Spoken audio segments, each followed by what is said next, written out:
Cristiano Ronaldo wasn't the only one crying by the end of Euro 2004. Some had been bored to tears by the anti-football they'd just witnessed, while others wept at having missed the chance to cash in on a 150-1 bet. For the people of Greece, however, it was time for a party not even they saw coming.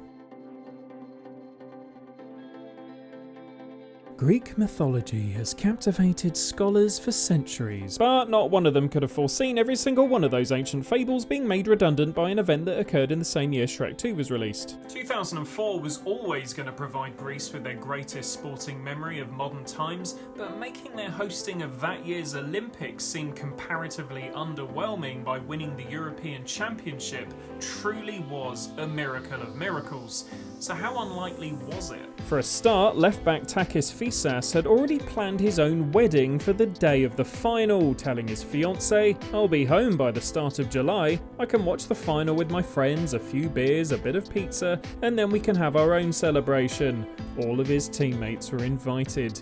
You can hardly blame him. Greece had only ever qualified for two major tournaments prior to 2004, Euro 80 and World Cup 94.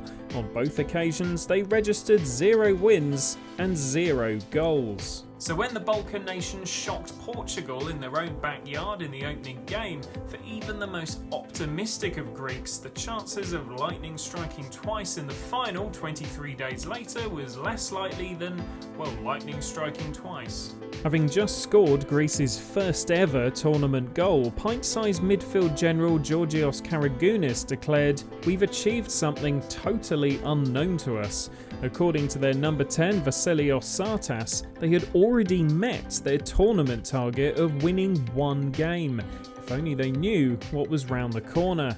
Having already beaten the hosts, they finished ahead of 2008 winners Spain in the group, knocked out holders France in the quarter-final, and were paired with the emergent favourites Czech Republic in the semis. So you certainly can't explain this miracle away with an easy draw. So how did they do it? Well, let's just say they didn't arrive in Portugal with any intentions of entertaining.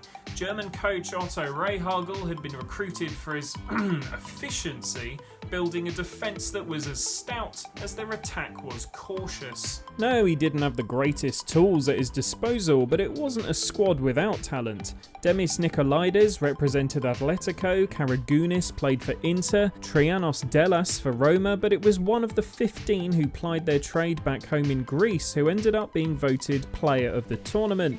Captain Theodoros Zagorakis. His man-of-the-match performance in the final temporarily caused a 19-year-old Cristiano Ronaldo's world to fall apart. Angelos Haristeas' header in the final ensured he finished the tournament with more goals than him, and resident George Clooney lookalike Antonis Nikopoulides even robbed him of the honour of being the most handsome player on the pitch. England fans might wonder if they should have seen it coming. You may recall a little encounter with Greece back in 2001 in which this skinhead chap may or may not have done something of note. Up until that day, the Greeks had endured a horrible qualifying campaign for the 2002 World Cup, but Rehhagel had very quickly succeeded in making them a very different kind of horrible.